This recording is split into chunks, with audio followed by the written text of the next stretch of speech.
Bonjour, Dominique Ajus de Dafocus au studio photo 402.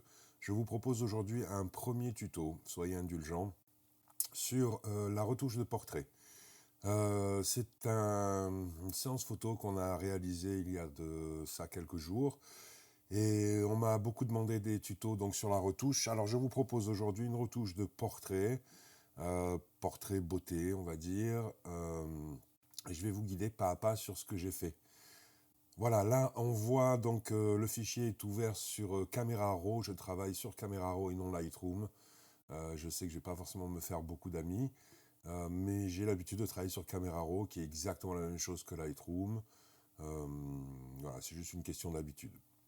Là, je suis en train de travailler sur la partie gauche de l'image qui est dans l'ombre. On a un éclairage typique Rembrandt sur cette photo-là et j'éclaircis un petit peu grâce à Camera Raw les ombres qui sont un petit peu profondes. Pour ça, j'utilise l'outil de retouche localisée, donc le pinceau.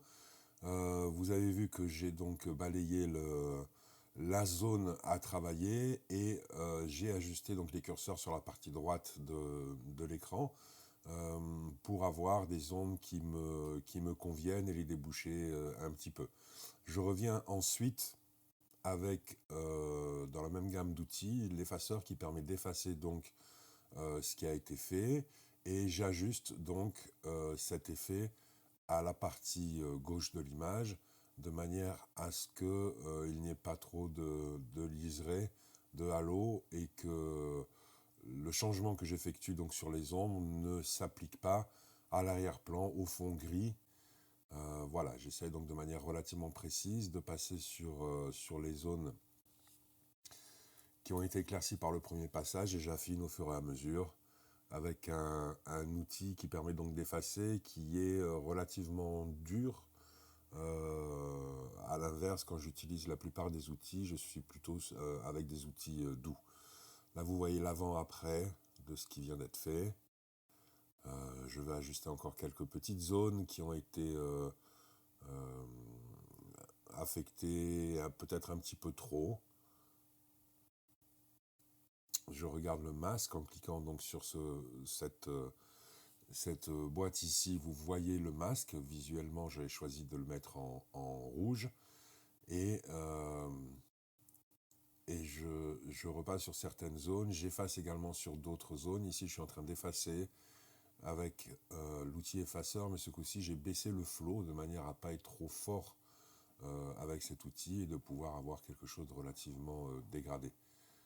Je remets ensuite le flow au maximum en réduisant mon outil pour déboucher un petit peu les endroits qui auraient pu être affectés. Voilà. Donc là, c'est relativement simple. Encore une fois, c'est l'outil pinceau hein, qui se trouve en haut, qui est sélectionné, que vous voyez donc grisé tout en haut, qui permet de faire des ajustements localisés. Là, je remets donc tous mes niveaux à zéro. Je rechange un petit peu mes réglages. Et je reviens ici travailler sur certaines zones. Voilà, où je viens chercher un petit peu la couleur. J'ai changé la température, vous voyez en haut. J'ai réchauffé un petit peu la température de cette zone que je trouvais un petit peu trop froide, un petit peu trop tirant vers les bleus. Voilà, et j'avance, je reviens, je rajoute, j'enlève, vraiment de manière relativement intuitive et j'essaye de trouver ce qui me correspond et ce qui me plaît. Là, je suis retourné donc sur les panneaux à droite qui sont les panneaux généraux. Je suis en train ici d'aligner un petit peu la balance des blancs. Je vais ensuite travailler sur les lumières.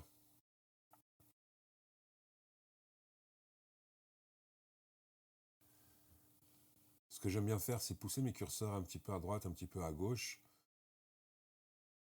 de manière à voir l'amplitude de travail que j'ai sur certaines zones et de manière à pouvoir voir l'amplitude de travail et ce qu'il m'est possible de faire.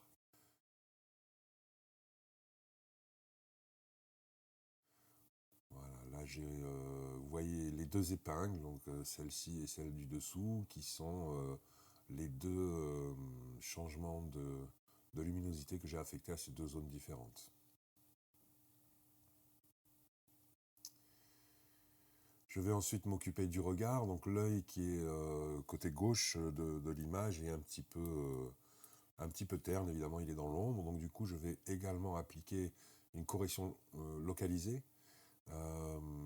que je vais ajuster en termes d'intensité lumineuse et d'ombre, de manière à ce que ça reste relativement logique et que le regard soit un petit peu plus éclairci. Voilà, je dézoome souvent quand je travaille sur ce genre de choses-là, de manière à avoir une vision plus globale. Voilà le avant et après de cette zone. Si nécessaire, je rectifie certaines choses. Ici, je retourne donc sur l'épingle qui est sélectionnée, qui est en rouge, et je reviens avec l'effaceur. Très doux cette fois-ci, et relativement grand. Et je viens donc en périphérie de ma zone pour retravailler le dégradé et éviter d'avoir un halo entre le bord du visage et le fond.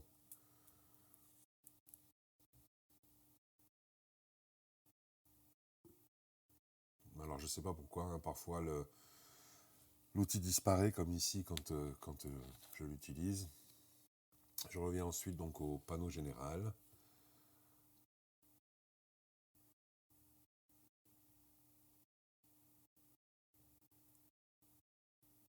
Je vais ensuite sur cet onglet-là. Et c'est quelque chose que je fais quasiment tout le temps. Je clique donc l'atténuation de l'aberration chromatique. Même en studio, il se peut qu'on ait un petit peu d'aberration chromatique, donc c'est quelque chose que je fais principalement quand on a des photos avec une faible profondeur de champ, ce qui n'est pas le cas ici. De toute façon, c'est toujours bon de cliquer sur cette option-là. Ici, je suis en train de travailler les couleurs de manière générale, donc sur l'image, la teinte, la saturation et la luminance.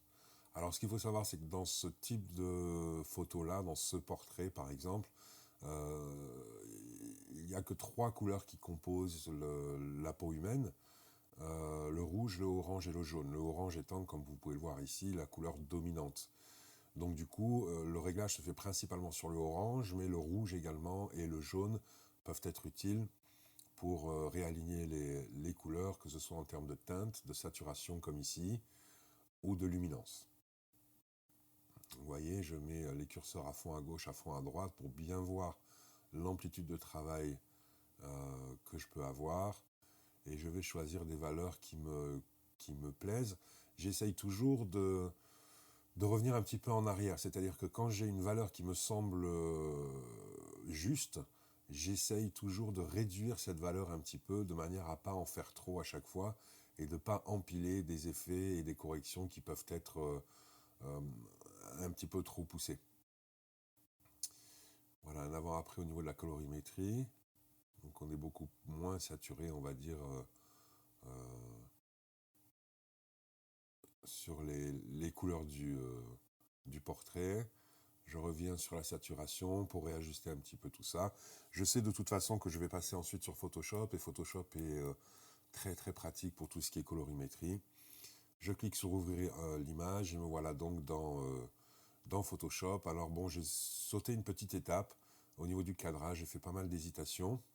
J'ai choisi ce cadrage-là, ce qui m'a imposé donc de recréer une partie de l'image à gauche ici, que j'ai sélectionné, et donc en allant dans édition remplissage, et dans l'option de remplissage on choisit contenu pris en compte, Photoshop va lui-même recomposer la partie manquante de l'image.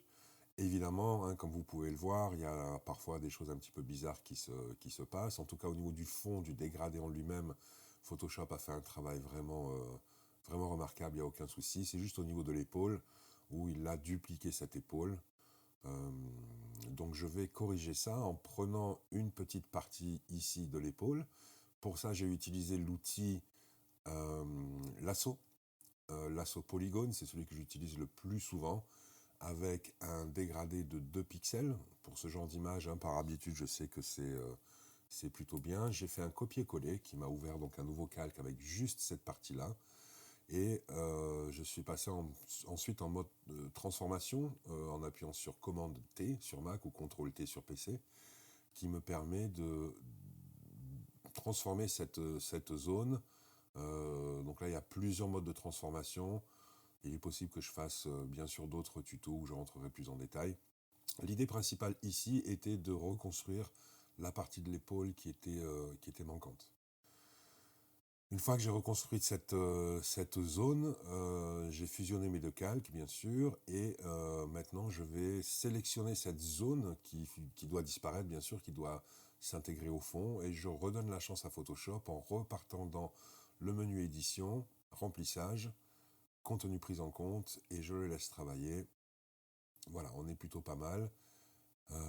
Commande D pour désélectionner. Il nous reste ici quelques petites zones de dégradé à travailler, donc je vais m'en occuper tout de suite. Pour ça, je vais prendre l'outil tampon, que je vais prendre relativement grand et très doux. Comme je vous ai dit tout à l'heure, je travaille très souvent avec des outils relativement grands et très doux. J'essaye d'être en fait le moins précis possible. Alors c'est ma manière de travailler, hein. Je préfère travailler sur du dégradé et des zones qui se chevauchent plutôt que de tenter d'être très très très précis.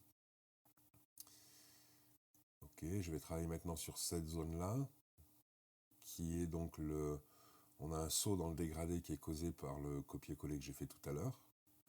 Et là, donc avec l'outil tampon, je vais juste reprendre la tonalité de l'épaule de manière à ce qu'il n'y ait pas justement ce saut de luminosité ici qu'on voit,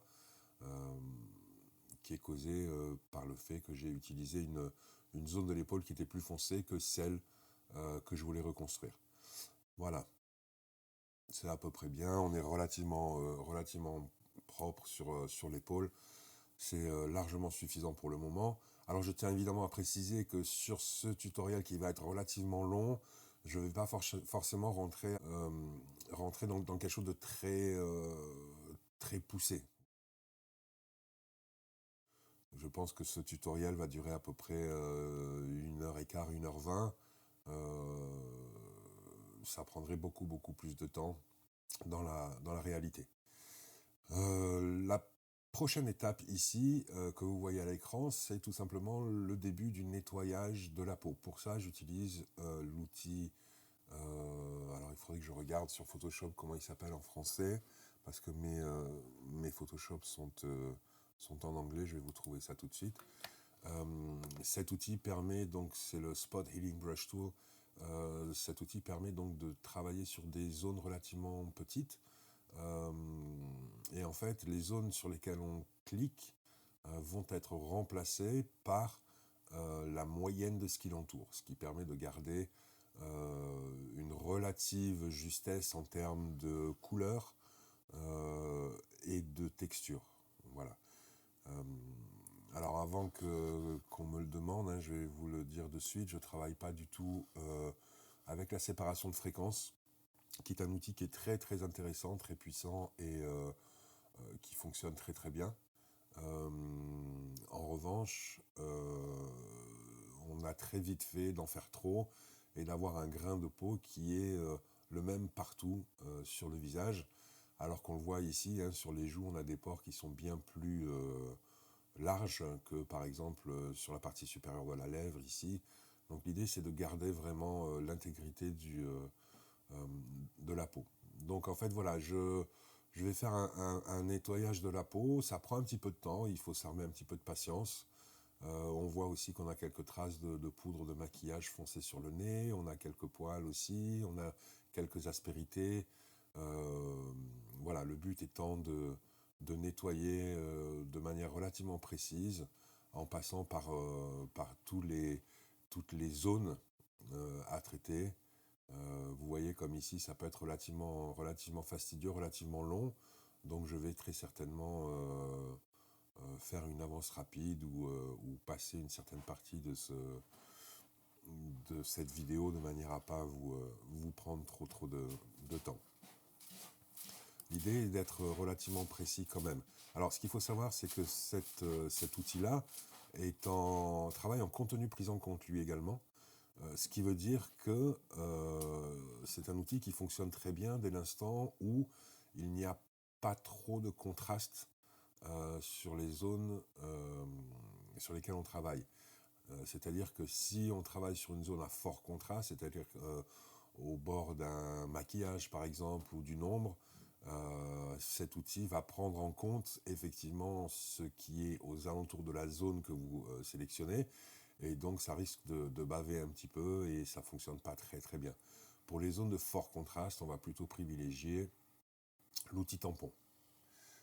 Voilà, on avance tout doucement au niveau de la peau. Vous voyez que j'essaye d'être relativement précis. Alors je sais déjà d'avance qu'il y aura d'autres étapes sur le nettoyage de la peau.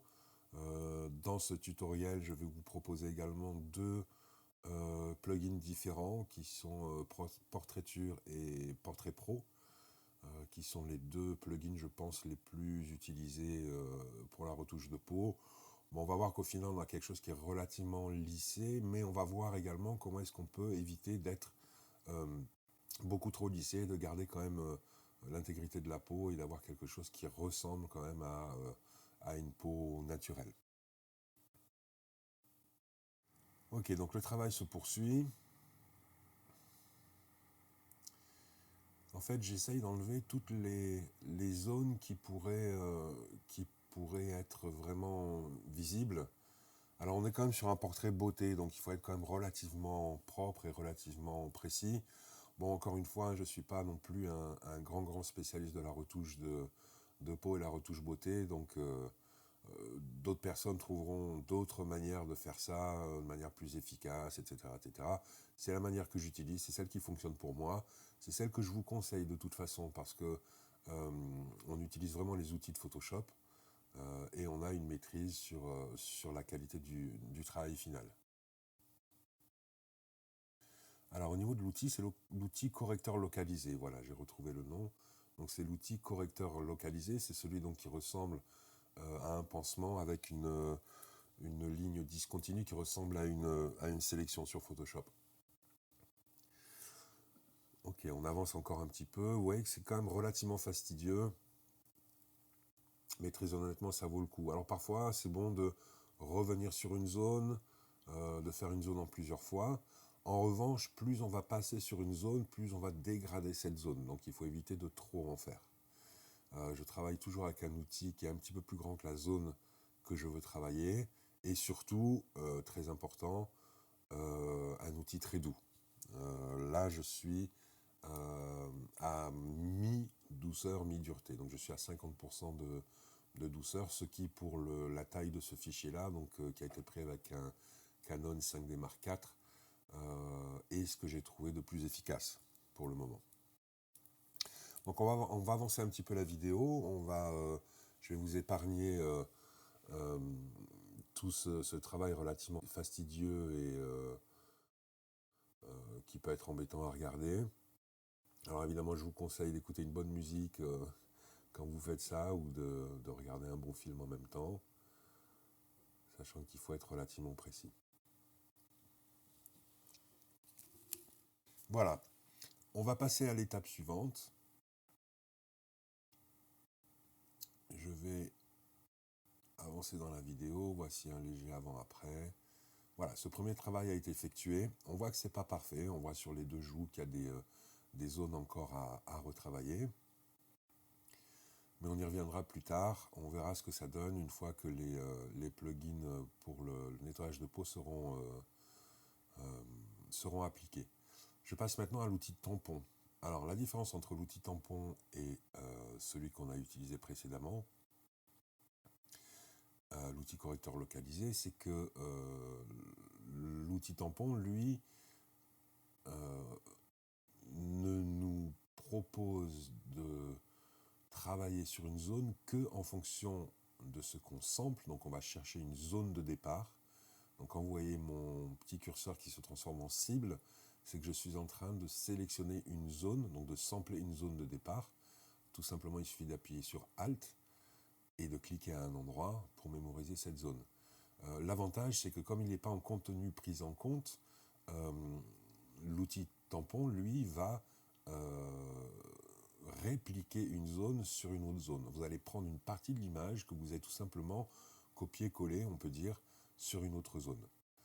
Donc là, je suis en train de regarder un petit peu partout s'il n'y a pas des gros défauts à retoucher, ou des zones comme ici où on a du tissu qui est à enlever. Voilà, ici également, on a une petite bavure de tissu, donc je sample à côté.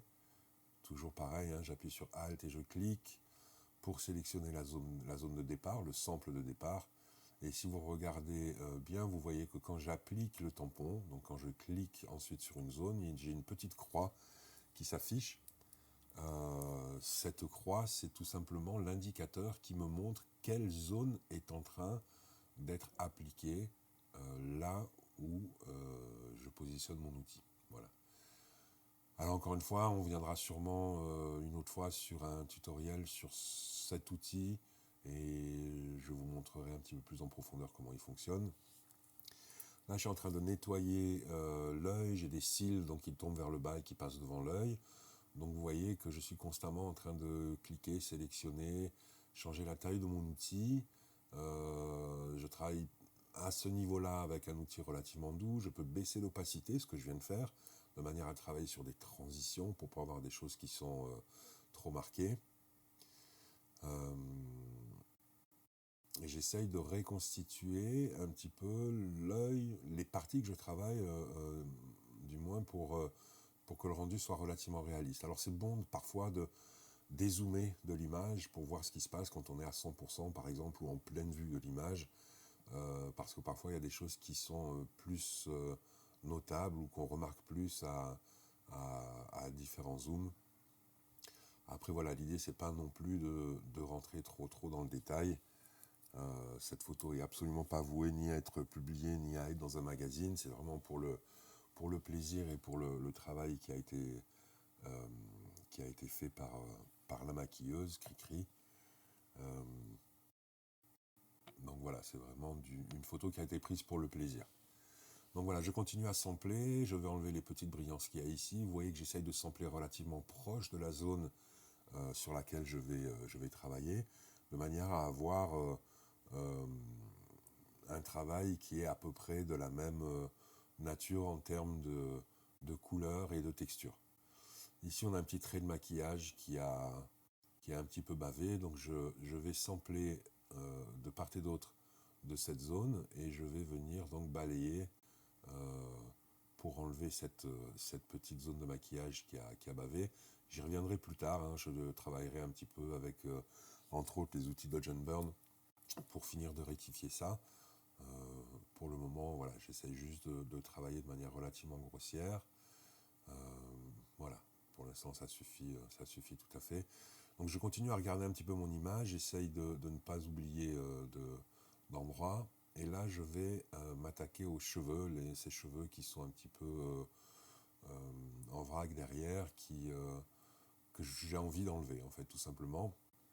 Donc une manière d'utiliser l'outil tampon, ce que vous voyez maintenant à l'écran, c'est dès l'instant où on a une ligne comme la ligne du cou qu'on a ici, dès que c'est nécessaire, je sample en fait la partie du cou en elle-même. Donc je positionne mon outil à cheval entre le cou et le fond pour cette image précise. Et ça me permet de continuer la ligne, de garder la même texture et d'avoir une manière de travailler beaucoup plus propre et beaucoup plus juste, plutôt que de travailler comme je suis en train de le faire là, en prenant le fond et en essayant de m'approcher au mieux. Donc voilà, il y a plusieurs techniques, il y a plusieurs manières de travailler, chacun a la sienne, chacun trouve midi à sa porte comme on dit. Donc voilà, si vous avez d'autres manières de faire certaines choses, surtout n'hésitez pas à me l'ajouter en commentaire. Encore une fois, Photoshop a une multitude de manières de réaliser exactement la même opération. Chacun trouve la sienne, chacun travaille de la manière avec laquelle il est le plus confortable. Et au final, personne ne détient de vérité. Donc voilà, je continue à travailler sur les cheveux.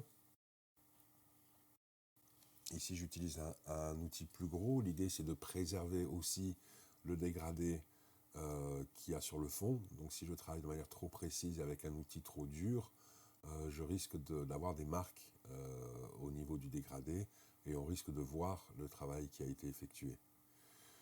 Donc voilà, je vais continuer un petit peu sur les cheveux. L'idée quand on travaille sur les cheveux rebelles comme ça, c'est d'essayer de trouver quand même un rendu final qui est proche de la réalité aussi. C'est-à-dire que si on a tous les cheveux qui finissent par être coupés à la même longueur,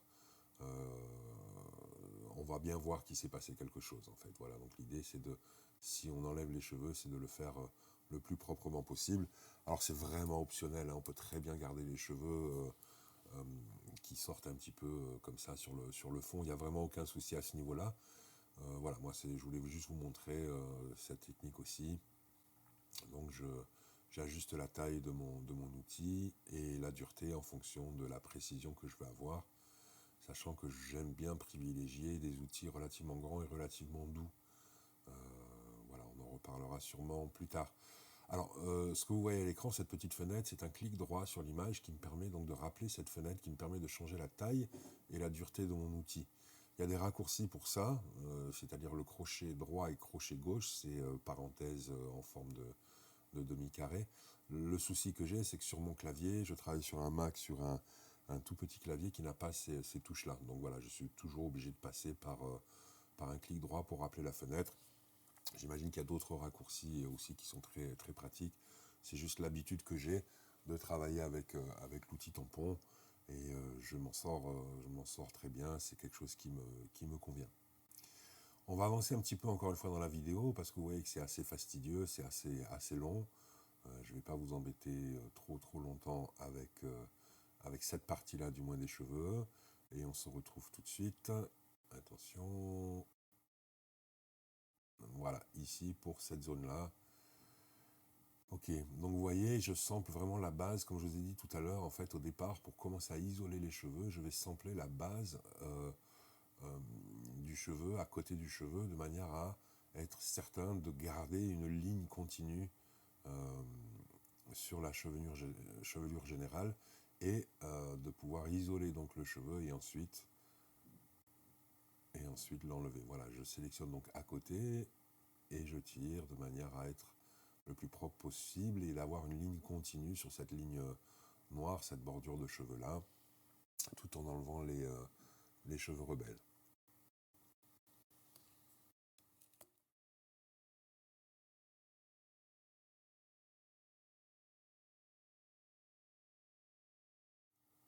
Ok, voilà, toujours la même technique. Ça c'est vraiment quelque chose qui fonctionne très très bien, hein. C'est-à-dire que, encore une fois, je vais sampler le bord de la joue ici, que je vais reporter plus haut. Voilà, au lieu de m'embêter à essayer de zoomer encore plus, avoir un outil encore plus petit et d'essayer d'être au plus proche de la joue, je préfère prendre le morceau de joue qui est juste en dessous ou au-dessus, comme ici par exemple pour enlever ce poil. Voilà, ça fonctionne très très bien. Voilà, donc on voit que la partie droite est relativement propre, il reste encore une petite partie à côté de l'oreille, et puis en haut à gauche de l'image, ici, on a encore toute une partie qui est un petit peu désordonnée. Alors là, je vais vous montrer une autre technique, le fameux outil lasso que j'ai utilisé tout à l'heure, toujours avec, je crois que j'ai 4 pixels ici, qui me permettent de sélectionner une zone. En fait, le but étant de sélectionner la zone de l'image où il y a ces cheveux rebelles. Une fois que la sélection est faite, je vais utiliser l'outil tampon, relativement grand cette fois-ci, voyez. Je vais sélectionner une zone très proche et je vais appliquer l'outil tampon dans cette zone. Donc l'outil tampon étant très grand et très doux, ça me permet d'éviter d'avoir trop de sauts dans le dégradé du fond, que je corrige ensuite comme ici, en ressamplant tout simplement le dégradé pour refaire la partie du fond.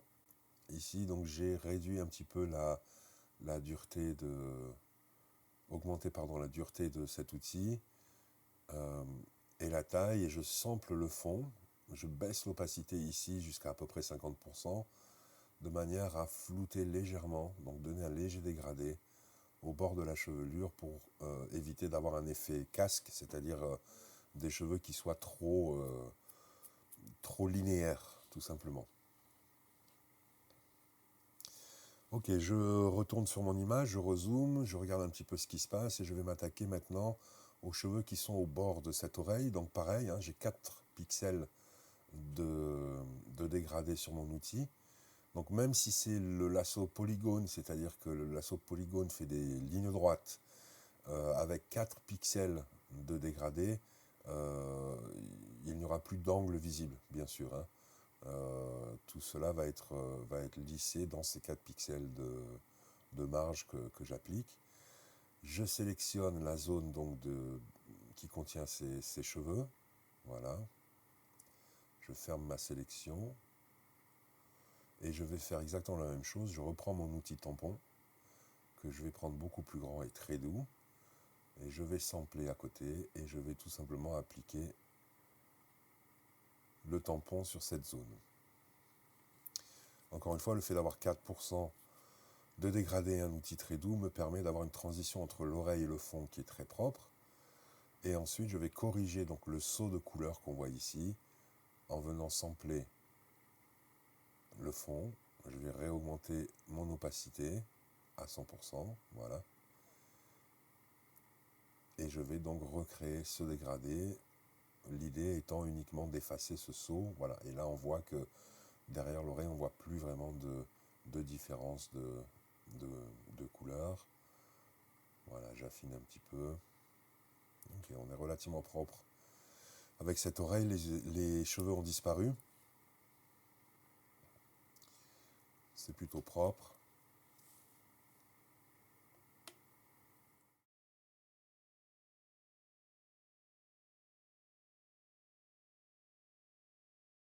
En dézoomant, mon œil a été attiré vers cette petite encoche qu'on a au niveau du nez. Et donc l'idée c'est de remettre cette partie, de rentrer un tout petit peu cette partie. Donc là j'ai essayé avec l'outil tampon, ce qui me donne ça. Encore une fois, c'est bon de dézoomer et de rezoomer sur son image. On voit toujours des choses un petit peu différentes. Et ça m'arrive très très fréquemment d'essayer plusieurs techniques, de voir un petit peu ce qui fonctionne ou ce qui fonctionne moins. Ici, toujours avec l'outil tampon, j'utilise donc à droite tout en haut, vous voyez mon historique que je laisse toujours visible. En fait, ça fait partie des 2 choses primordiales que j'ai toujours sur mon Photoshop. C'est tout en haut, donc vous voyez l'historique qui me donne donc le déroulé de toutes les actions que je fais. Ce qui me permet donc, comme ici, de revenir en arrière, de voir chaque ligne, c'est-à-dire chaque action que j'ai fait, et voir si le résultat ne me convient pas, où je dois m'arrêter, reprendre, ou quelle action je dois annuler.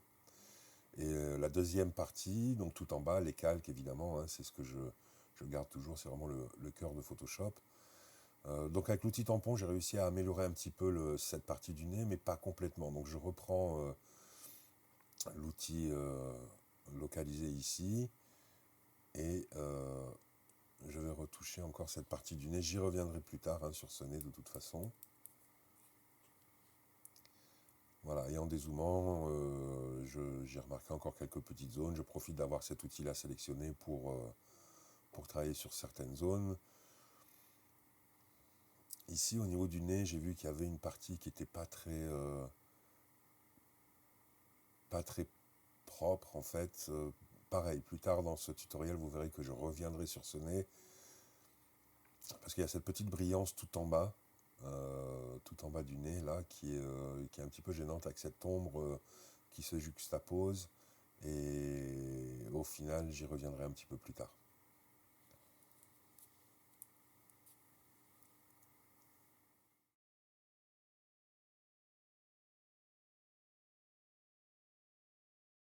On va maintenant attaquer le plugin Portrait Pro. Alors c'est pas forcément quelque chose que je conseille aux personnes qui débutent la retouche parce que ça peut être pris comme une solution de facilité. Le souci de Portrait Pro, c'est qu'il y a des choses qui fonctionnent très très bien et d'autres beaucoup moins. Voilà l'interface de Portrait Pro. À gauche, ma photo de départ, à droite, ma photo d'arrivée. Alors Portrait Pro a appliqué les derniers changements que j'ai fait récemment, donc je remets tout ça à zéro. Sur la partie de gauche, vous voyez donc toutes ces lignes bleues avec des points. En fait, Portrait Pro reconnaît les visages et applique donc des zones prédéfinies sur les sourcils, les yeux, le nez, la bouche et l'ovale du visage. Donc c'est à vous à corriger ce que Portrait Pro aurait mal vu. C'est-à-dire qu'ici, on voit très nettement qu'au niveau du menton, la ligne est à l'intérieur du visage. Donc, on prend les points, on les tire. Voilà, c'est un plugin qui demande quand même pas mal de mémoire. Donc, entre chaque action, vous voyez la petite roue noire et blanche qui vous demande de patienter. Et on y va petit à petit, de manière à aligner ici, par exemple, l'ovale du visage sur l'ovale de la photo. Voilà, que ce soit bien aligné. Le coin de l'œil, je le remets là où il doit être. Au niveau de l'œil, voilà, il a fait un travail relativement propre. Après, voilà, j'essaye pas d'être trop précis non plus. Les changements que je vais appliquer ici vont être suffisamment bien avec ce genre de précision. Je remonte les points du nez là où ils doivent être. Ok. Je vais maintenant travailler sur la bouche. Donc je remets les coins des lèvres, les coins de la bouche là où ils sont. Donc vous voyez que Portrait Pro est quand même pas mauvais. C'est-à-dire que la suggestion de base est plutôt bonne. Alors dès l'instant où on a un visage de face ou de trois quarts, on est plutôt bien. Si on a un visage de profil, il faut dire à Portrait Pro donc c'est un profil. On peut aussi décider de faire de définir les zones soi-même. Ça prend un petit peu plus de temps. Voilà, moi j'aime bien partir de ce que me propose Portrait Pro et ensuite ajuster le tout. Ok, on rentre ici dans l'onglet commande où on va travailler sur la forme du visage. Donc vous voyez qu'on peut changer la forme du front, on peut travailler également sur la forme des mâchoires. Donc pareil, hein, je vais toujours à fond, à droite et à gauche pour voir vraiment les possibilités, l'amplitude de travail. Et j'essaye de trouver quelque chose, une valeur qui me plaît. Ici, on voit qu'on peut bouger légèrement les yeux de place. Donc ça, c'est pas quelque chose qui m'intéresse ici. On peut aussi, dans l'éventualité d'un strabisme, corriger un strabisme. On peut agrandir les yeux. Donc là, ça peut être relativement intéressant. C'est quelque chose qui est relativement commun. L'idée est de rester dans des proportions qui soient réalistes. Au niveau de la forme de la bouche, on a plusieurs options. On peut rajouter un sourire. Alors c'est très léger, hein. Ça ne fait pas de miracle. On peut redessiner la forme de la lèvre supérieure comme ici, ou de la lèvre inférieure, bien sûr. Voilà, l'idée c'est vraiment, si on applique des changements à ce niveau-là, c'est de rester dans des valeurs vraiment très faibles. Au niveau des lèvres, on peut rendre les lèvres plus pulpeuses, donc au niveau de la lèvre supérieure, la lèvre inférieure également. Voilà, pareil, hein, si vous décidez d'appliquer ce genre de changement, faites-le vraiment avec parcimonie. Allez-y doucement. On peut raccourcir le nez également. On peut raccourcir aussi la partie qui est entre le nez et la bouche, si on le désire. On peut affiner le bout du nez ou affiner le nez de manière générale.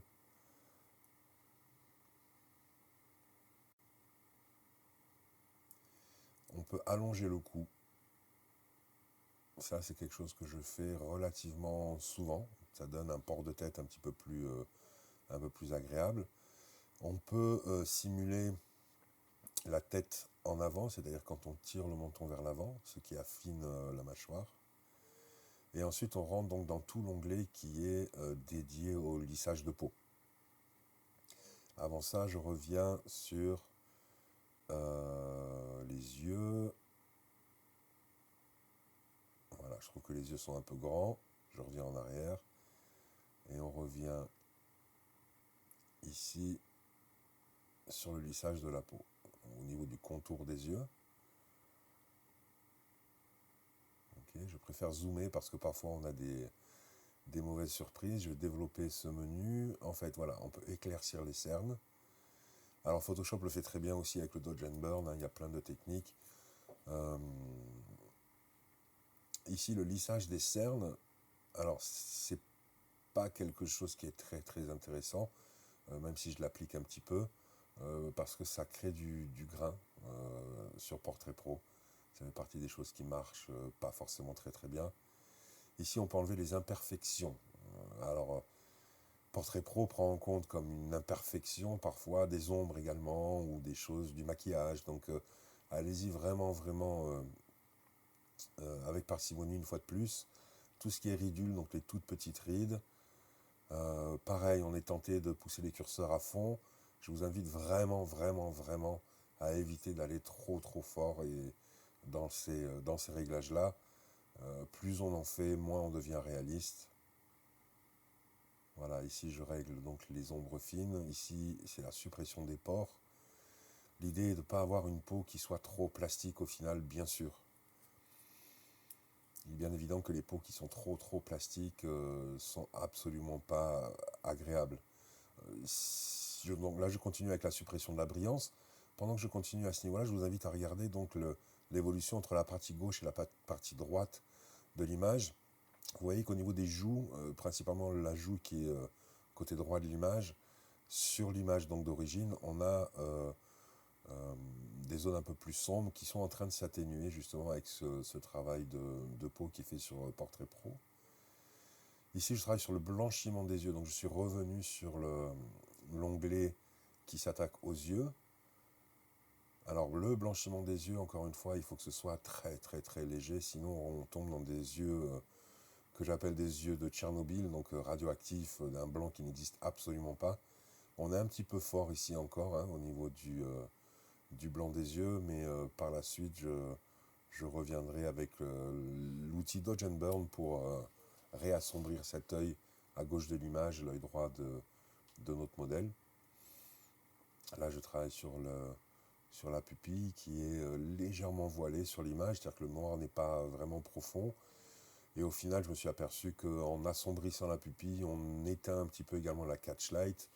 La catchlight étant le reflet de la source de lumière dans les yeux, c'est ce qui donne un petit peu la vie au regard.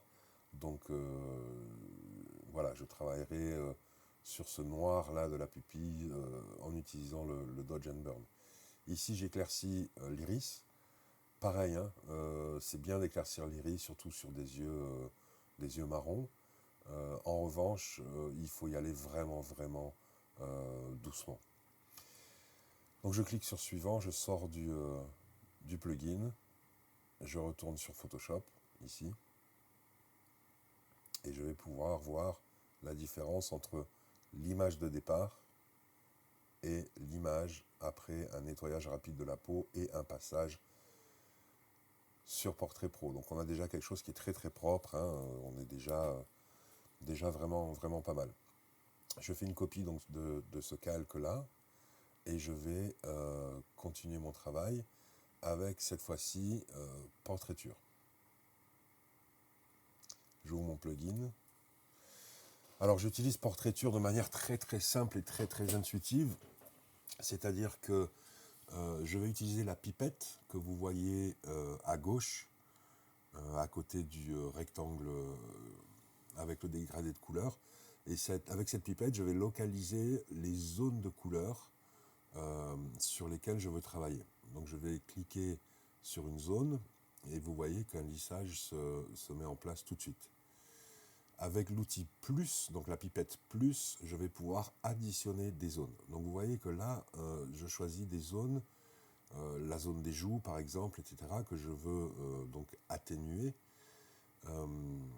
Et je sais que je vais être, en sortant de ce plugin, beaucoup trop fort en termes d'effet. Mais c'est ce que je veux pour le moment. Je dis bien pour le moment. Donc je sors du plugin et ici j'ai une peau complètement plastique. Donc pour éviter d'avoir une peau plastique, je vais rajouter un masque ici que je vais inverser. Je l'inverse en appuyant sur CTRL I ou commande I et je vais peindre, donc avec l'outil pinceau tout simplement, en blanc. Donc le fait de mettre un masque et de le remplir en noir va annuler complètement l'effet. Donc je retrouve mon image avant ce lissage de peau.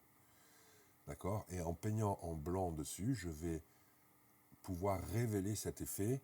J'ai une opacité ici qui est à peu près à 25% et je vais peindre avec ce pinceau sur les zones uniquement où j'ai besoin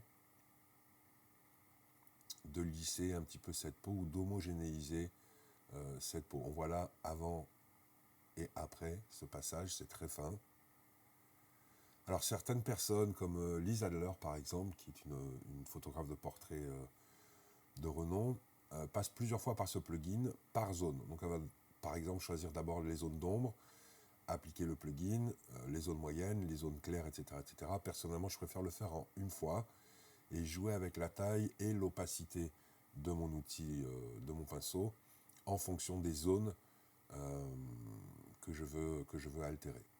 Donc en fait, vous avez bien compris, le fait de mettre un masque et de l'inverser occulte complètement l'effet de lissage, et en revenant avec un pinceau blanc sur mon masque noir, je vais révéler ces zones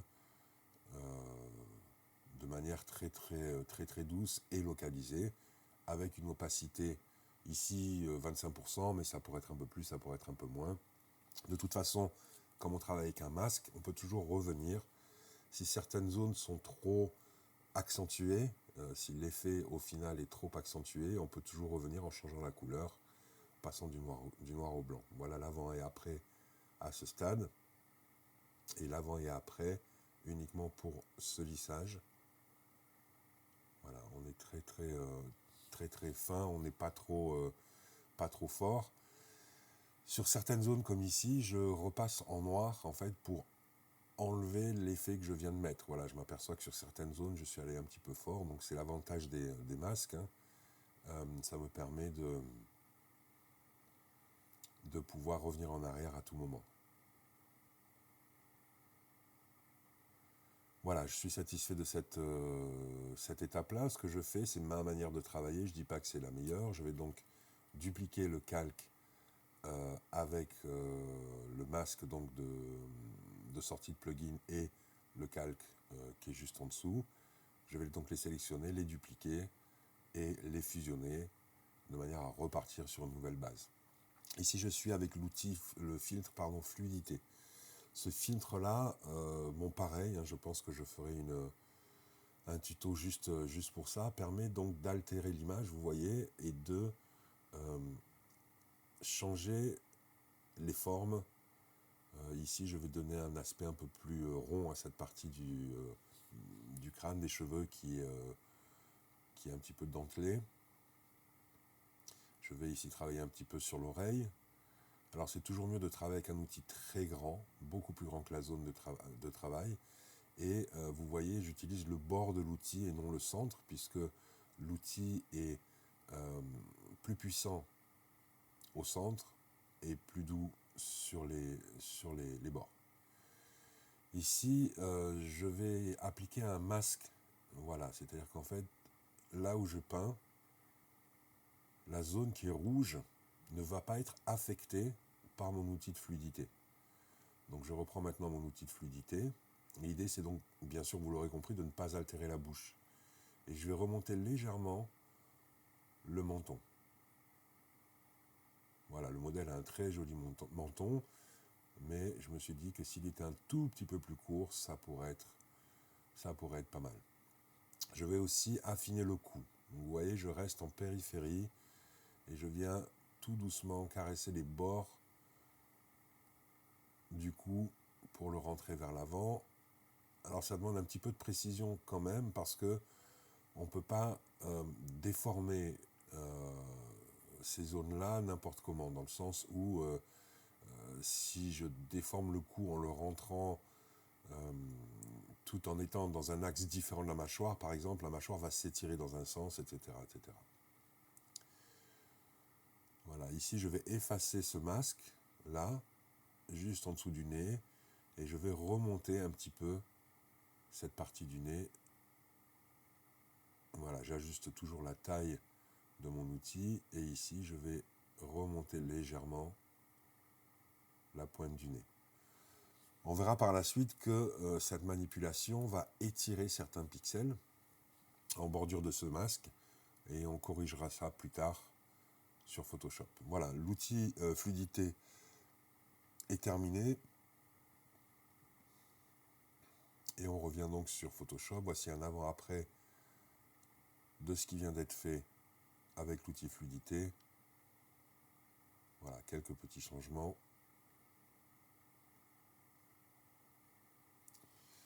Voilà, c'est largement suffisant.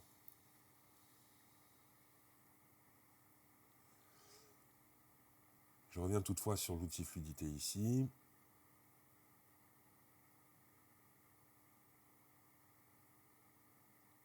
L'idée est, au niveau de la lèvre inférieure, le côté droit ici est un petit peu plus court que le côté gauche. Alors vous allez me dire c'est un détail, oui effectivement c'est un détail, c'est quelque chose qui peut tout à fait passer inaperçu, mais je me suis dit voilà je suis là, autant le faire, autant vous montrer tout ça. Voilà, j'ai remonté aussi les coins supérieurs de la lèvre supérieure.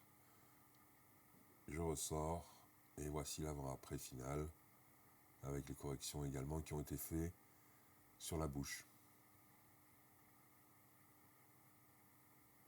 Voilà.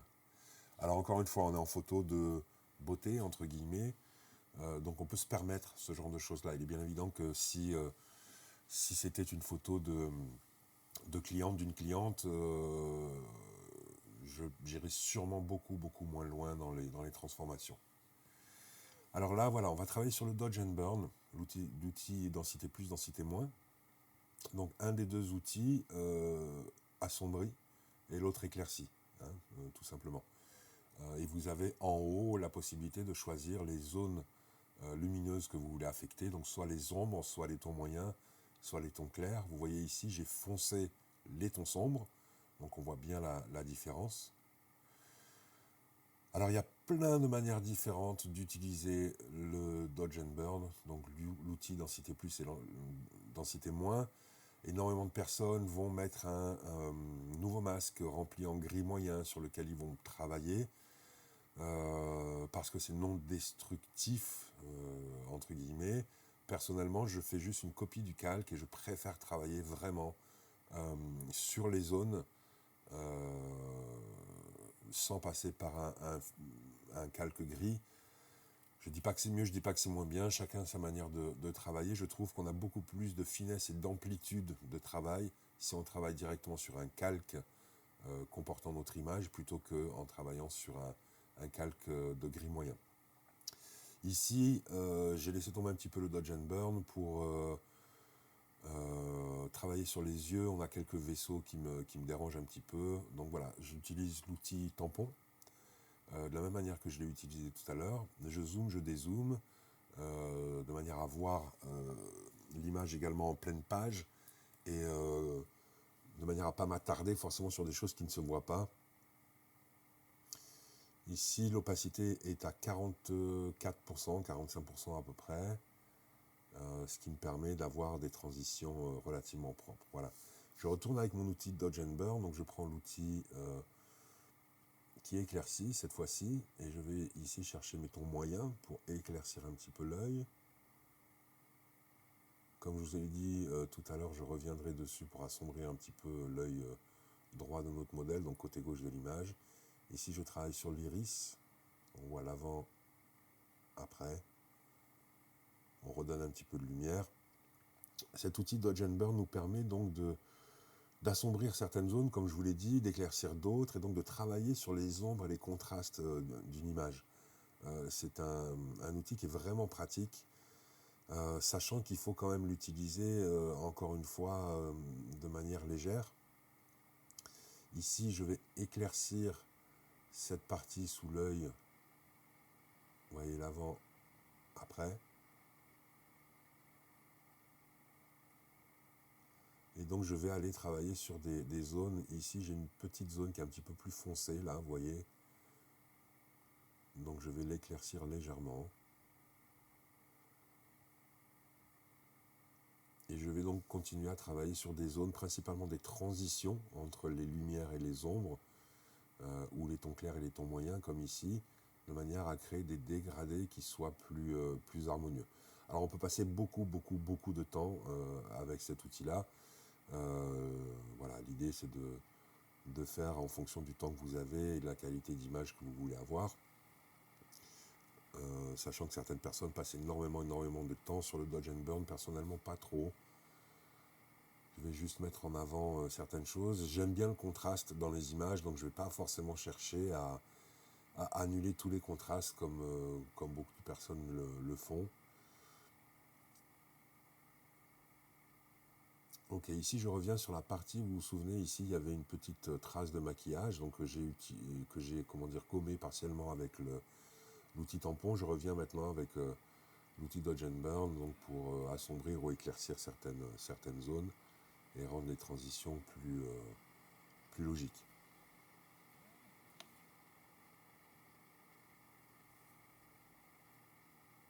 Maintenant je travaille sur les lèvres. J'enlève certaines parties. Donc avec l'outil tampon, j'essaye d'aligner des zones de lumière qui pourraient être améliorées.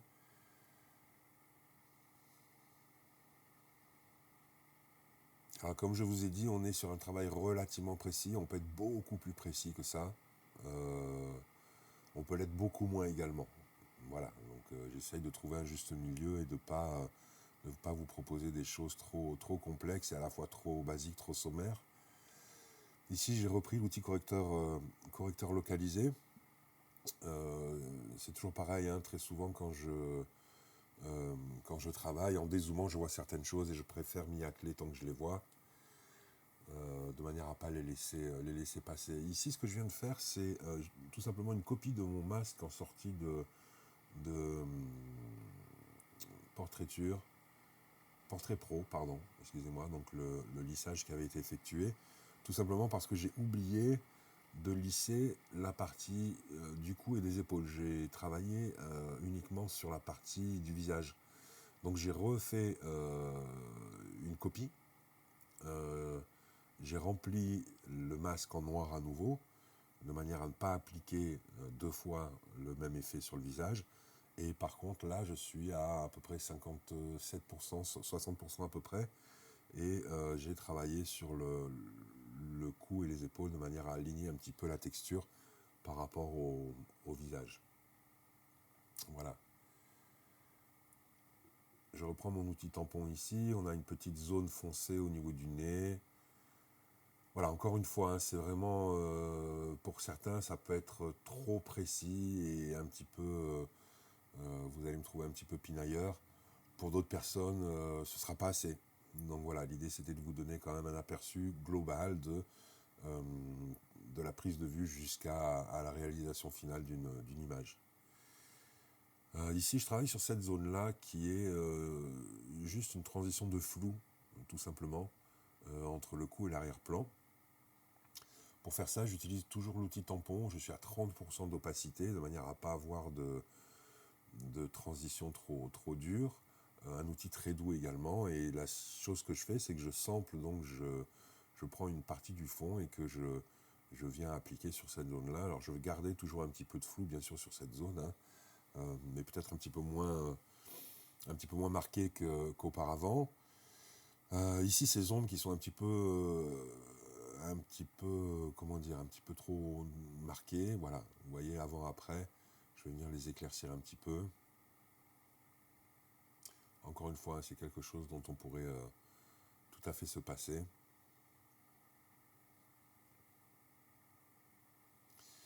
Et ici, à nouveau, avec mon outil tampon, je vous avais dit que je reviendrai sur ce nez. On a ici, vous voyez, tout en dessous de l'outil, on a cette zone blanche, on a ce trait blanc qui est un trait de lumière. Et on a une irrégularité, on va dire, au niveau du nez qui fait que on a ce chevauchement d'ombre et de lumière qui attire l'œil. Alors ce que j'ai fait là pour le moment, je travaille vraiment très souvent de manière empirique, c'est-à-dire que j'essaye des choses et si ça fonctionne tant mieux, si ça fonctionne pas, je reviens en arrière, j'essaye autre chose. Donc là je suis avec l'outil tampon et l'outil tampon, donc je vais chercher certaines zones et je vais les déplacer de manière à masquer ou changer certaines parties de l'image. Un des soucis avec cet outil-là, comme d'autres, on verra ça par la suite également, c'est que quand on sélectionne une zone et qu'on la déporte donc en l'appliquant à une zone voisine, on va créer ce qu'on appelle des patterns, c'est-à-dire des successions de formes que le cerveau repère tout de suite. C'est-à-dire que si on a deux formes identiques, très proches l'une de l'autre, le cerveau va les voir et on va vraiment remarquer la retouche. Donc là j'ai déjà travaillé sur les ombres en elles-mêmes, je reviens prendre de la texture et je viens appliquer cette texture sur la partie sur laquelle j'ai travaillé. Ici je vais refaire la forme du nez en bas, donc je vais tenter de resculpter entre guillemets cette pointe du nez pour lui donner une forme de symétrie.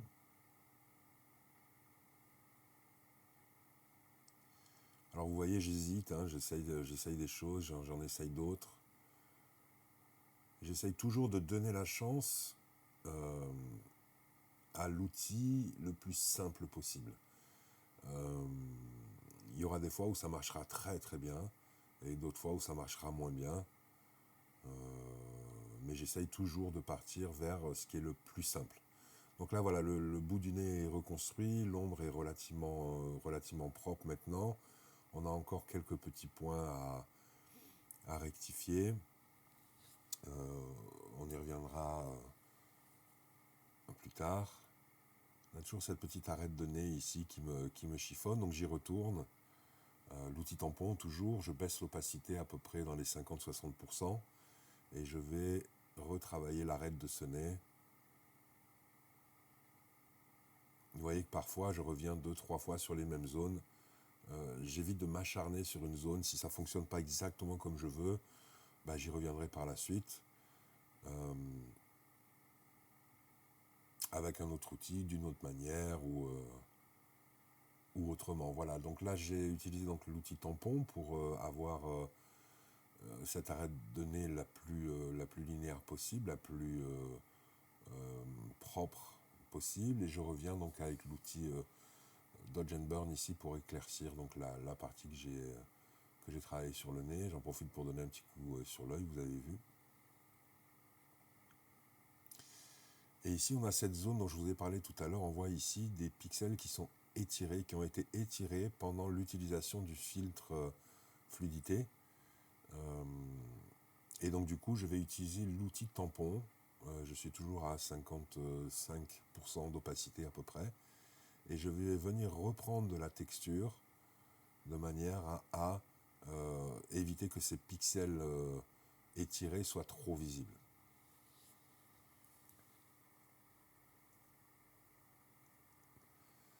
Voilà, je repars avec mon outil densité plus, densité moins, je retourne éclairer certaines parties, l'arête du nez qui est éclairée, les pommettes. Ici, je vais foncer les tons moyens au niveau du contouring, donc la zone qui est sous la pommette. Et on voit un avant-après.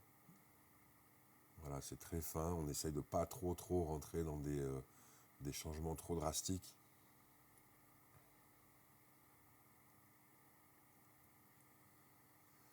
Là, j'ai quelques petites zones qui me chagrinent, notamment ici, on a une petite rougeur au niveau de l'oreille. Donc, j'essaye avec l'outil de correction localisé donc de travailler là-dessus. Ça ne fonctionne pas très bien, donc je décide de prendre l'outil tampon et je vais chercher une zone ici de l'oreille à une opacité à peu près à 35%, de manière à couvrir cette zone. Et je vais ressampler en bas et en haut pour travailler sur la transition. Voilà, encore une fois, l'idée c'est de pas trop passer de temps. Voilà, avec la rougeur, sans la rougeur, on est beaucoup mieux.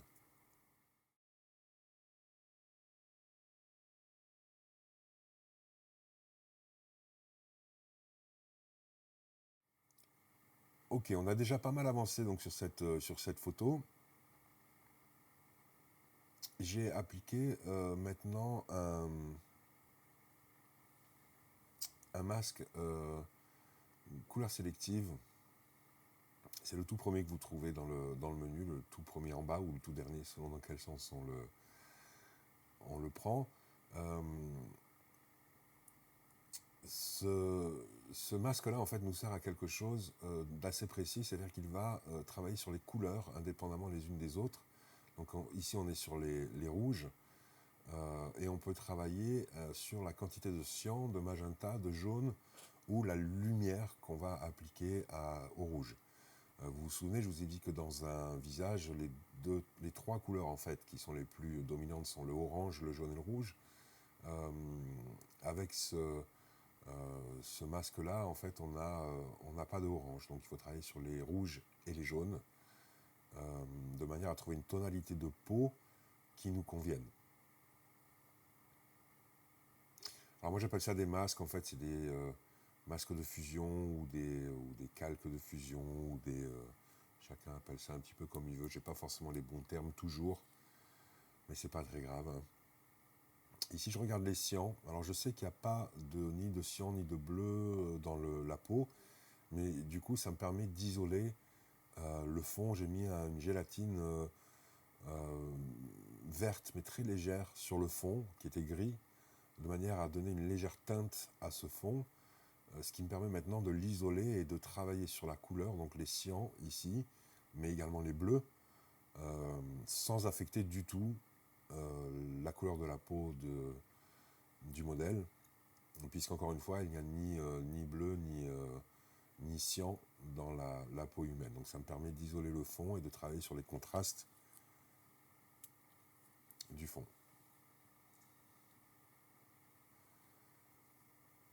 Maintenant, je rajoute une balance des couleurs. Alors la balance des couleurs travaille exactement comme ce qu'on vient de faire, sauf qu'au lieu de travailler par couleur, ça travaille par tonalité de lumière. Donc là, je suis sur les ombres. Si je vais à fond à gauche, on voit qu'on rajoute beaucoup de cyan. Vers la droite, ce serait des rouges. Comme je vous ai dit, j'aime bien aller à fond à droite à gauche pour voir exactement ce que chaque curseur me propose, sachant que la proposition de ces curseurs va être différente selon le type d'image, bien sûr, hein. Donc là, voilà, je vois que dans les jaunes, on part plutôt dans des tonalités vertes, etc. Une fois que j'ai vu l'amplitude de travail, je vais pouvoir choisir ce que je veux. Ici, j'ai un avant-après. Je vais maintenant dans les tons moyens. Alors ça, c'est quelque chose que j'aime bien faire, c'est très personnel, hein. Mais dans les ombres et dans les tons moyens, j'aime bien plutôt partir dans des couleurs relativement froides, donc des bleus ou des verts, et je réchauffe mes tons clairs, donc dans des tonalités plutôt rouge, magenta et jaune, sachant encore une fois que chaque photo vous donnera quelque chose de différent.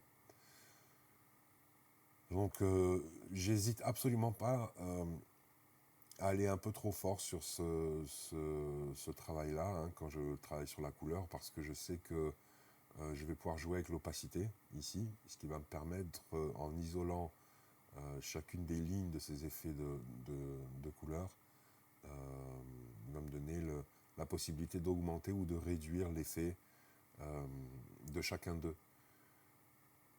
Et donc du coup, je les isole et je vois vraiment ce que chacun fait, et je choisis donc en termes d'opacité la puissance tout simplement de ces effets-là. L'avantage de travailler avec des masques, c'est que je pourrais très bien revenir dessus, peindre en noir pour enlever cet effet sur certaines zones, etc., etc.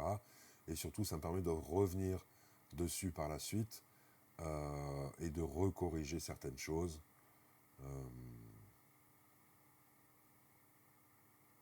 Si jamais j'allais un petit peu trop fort sur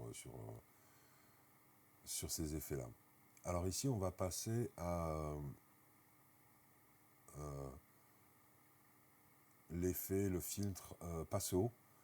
Le filtre Passo, vous l'avez vu, hein, vous le trouvez dans le filtre autre, j'imagine, et puis Passo, ça vous fait donc ce rendu-là, un rendu gris. En fonction du nombre de pixels que vous intégrez, vous allez affecter plus ou moins l'image. Et quand vous passez ça soit en mode incrustation ou lumière tamisée, je préfère personnellement le mode lumière tamisée parce qu'il est plus doux, vous avez un rendu qui est plus... alors, certains diront plus net, personnellement je dis plus croustillant, parce que c'est pas vraiment de la netteté, mais ça permet donc d'affiner le, la vibration, le contraste de certaines zones.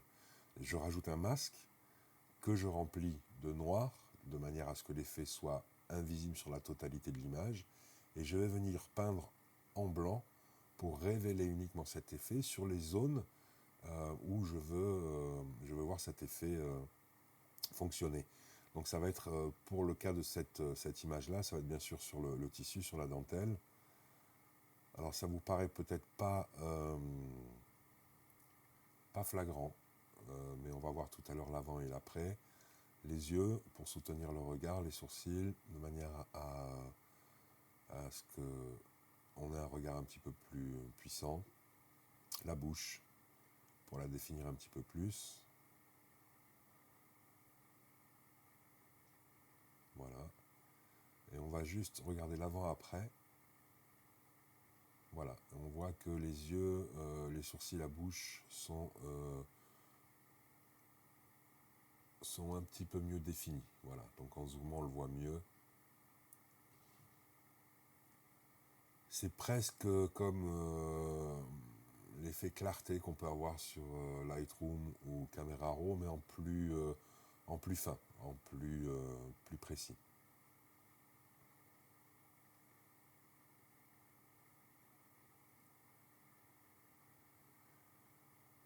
Ok, ce filtre Passo fonctionne très très bien sur tout ce qui est texture de manière générale. Alors là, je vais rajouter un masque de noir et blanc. Alors, c'est pas du tout pour passer l'image en noir et blanc, ça c'est un petit truc que je vous montre. Quand on a ce calque de noir et blanc, ce masque de noir et blanc, on a toujours les couleurs sous-jacentes. Et ce que je vais chercher, c'est juste du contraste. C'est-à-dire qu'ici, avec les bleus, je cherche un contraste un petit peu plus intéressant, on va dire, que ce que j'ai naturellement sur mon image en couleur. Donc je vais passer par les rouges, les jaunes. Vous voyez qu'on contraste et on décontraste, on illumine ou on assombrit certaines zones de couleur. Encore une fois, je ne cherche pas à avoir un noir et blanc, puisque la photo finale sera en couleur, mais je cherche juste à affiner les contrastes. Vous allez comprendre tout de suite. Donc je vais chercher dans mes couleurs, le vert évidemment il n'y en a pas, mais je vérifie quand même. Le cyan va affecter légèrement mon fond, vous voyez. Le bleu, on l'a déjà fait. Voilà, et le magenta, je regarde quand même. On n'a pas grand chose, un petit peu dans les ombres au niveau de la bouche, mais très très peu. Donc voilà, avec et sans. Et ce que je vais faire, c'est que je vais baisser l'opacité et je vais trouver une valeur d'opacité de ce noir et blanc relativement faible. L'idée est de désaturer légèrement l'image, d'accord, ce qui donne un petit peu de distance à l'image, c'est ce que je trouve, hein, tout en accentuant certains contrastes. C'est-à-dire que le fait d'avoir ce noir et blanc sous-jacent à une très faible opacité va désaturer légèrement l'image et à la fois ajouter ou enlever du contraste sur certaines zones. Voilà. Ici, je vais travailler sur le vignettage. Donc le vignettage, c'est quelque chose qui permet de garder l'œil de la personne qui regarde votre image sur une zone bien précise. Donc là, on est quand même relativement évident, c'est du portrait, donc il n'y a aucun doute là-dessus. Cependant, j'aime bien ajouter du vignettage très léger sur mes images. Pour ça, j'ai rajouté un masque d'exposition, j'ai baissé l'exposition sur la totalité de l'image, je suis à moins 3,14, donc 3 diaphes. Et donc, je peins sur le masque en noir pour occulter l'effet sur la zone du visage. Je travaille avec un outil très très grand, je commence à 100% sur la zone du visage parce que je veux que le visage soit parfaitement exposé comme mon image de base bien sûr, et je vais baisser l'opacité en périphérie. Et ensuite ici en fait je vais rajouter un petit peu cet effet d'exposition, donc baisser légèrement l'exposition sur la dentelle, sur les fleurs qui sont au niveau du front, parce que je trouvais que c'était un petit peu surexposé sur cette zone-là. Donc voilà le premier travail de couleur, le deuxième ici, l'effet de noir et blanc et de contraste, et le vignettage final, que je vais certainement baisser un petit peu. Donc je peux baisser l'effet de ce vignettage, de cette exposition, en utilisant l'opacité tout simplement.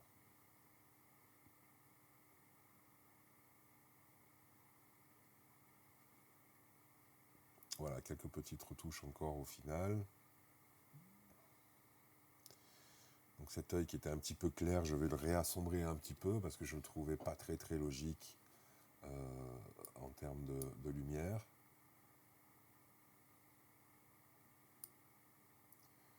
Voilà, l'image est quasiment terminée maintenant.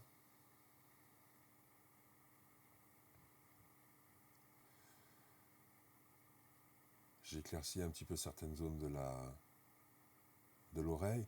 Donc pour tout ce qui est dodge and burn, donc outil densité plus et densité moins, personnellement je travaille toujours à 5% d'exposition, c'est-à-dire la puissance de ces outils-là. C'est largement suffisant. Ici je réassombris un petit peu les fleurs de la dentelle en haut de l'image sur le front. Voilà, par petites touches.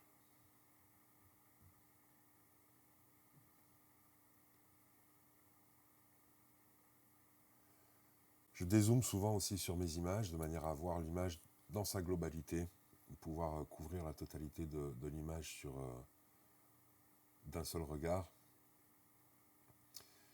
Et puis au final, je m'aperçois que cette clavicule ici, qui est vraiment en bord d'image, me gêne un petit peu. Donc je vais prendre l'outil tampon, très grand, très doux.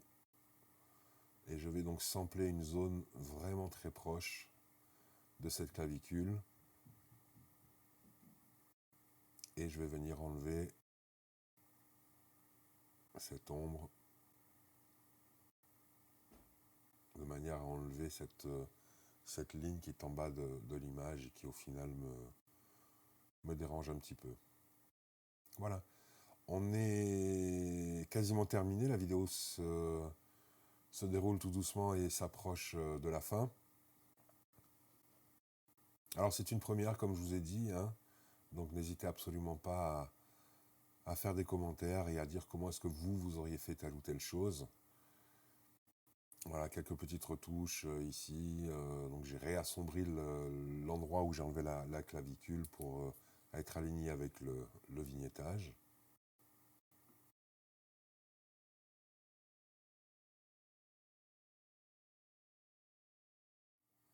Voilà un avant-après. Donc ça c'est l'image de base sortie de Camera Raw. Et au fur et à mesure, donc les étapes qu'on vient de réaliser. Et on voit que le changement est vraiment intéressant. Voilà, je vous remercie d'avoir suivi ce premier tutoriel. Pas encore complètement au point, mais bon, je pense que ça va s'affiner au fil du temps. Je tiens à remercier Photix et Samyang, deux marques dont je suis l'ambassadeur, pour leur soutien. Et Cricri de l'amour, bien sûr, la personne qui s'est occupée de tout ce qui est stylisme et maquillage. Je vous remercie.